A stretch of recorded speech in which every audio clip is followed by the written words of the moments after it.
So yun na nga guys, pasensya na, ngayon na lang ulit ako nakapag-upload ng content o ng video dito sa YouTube. Yun na nga kasi medyo naging busy na nga. Akala ko kasi kaya ko, medyo mahirap pala na pagsabayin, sabay-sabay yung gumawa ng content at saka syempre yung may business. Pero today pipilitin natin o at least makapagsagot tayo ng mga comment kasi medyo maraming nag-comment. Maraming salamat nga pala sa nanood nung video natin. Medyo maganda yung views nung dati nating video. Okay, so pipili tayo ng mga konting comment dito. Thank you nga pala sa lahat ng mga nag-comment. And pipilitin nating sagutin sa abot ng ating makakaya yung mga importanteng tanong nyo dito. Okay? Ito, isang comment. JR Keita. Naisip ko rin ganito yung online muna. Question, ano ang mga need na paperworks kung ilalagay mo siya sa mga food delivery service apps? So, kami, para sa amin, ang kinailangan lang namin, nga pala ang service namin o ang delivery service namin is Foodpanda, majority Foodpanda. Kailangan mo ng BIR at saka ng DTI. Okay, so iba-ibang delivery service app, iba't iba ng requirements na kakailanganin. Okay?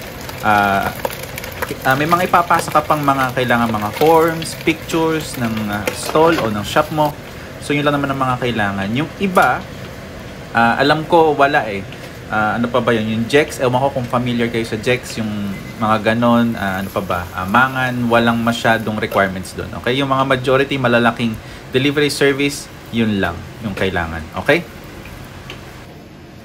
Ito, isa pa to, medyo maraming klase ng ganitong tanong. Example, yung kay Lady Len Gordo. Any recommendation po sa type of coffee machine? Yung budget friendly po, but pwede na for newbies. Thank you. So, iba't ibang coffee shop, iba't iba ng diskarte sa paggawa ng kanilang coffee. So, may espresso, so pwedeng pinepress. So, sa amin, nag-start kami yung cold brew, nag-cold brew lang kami. So, pwede naman kayo mag-upgrade sa susunod. Okay, so sa recommendation, sabi niya type ng coffee machine. So, kumbaga, kung coffee machine kasi, mura na talaga yon. So, meron ka ng makikita niyan sa labas, sa online, pero wag lang siguro yung mga masyadong mumurahin sa Shopee kasi medyo sumasabog yung mga ganun o kumbaga medyo delikado.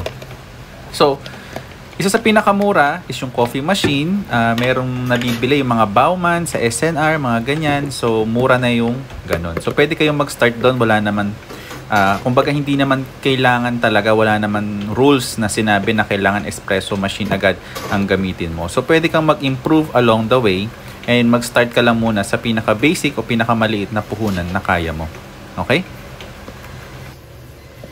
So, hindi ko siguro mailalagay sa video na to lahat ng mga nag-comment, pero I think nakapag-reply naman ako sa lahat ng mga nag-comment o may mga tanong doon sa may comment section. So, ito pa isa last.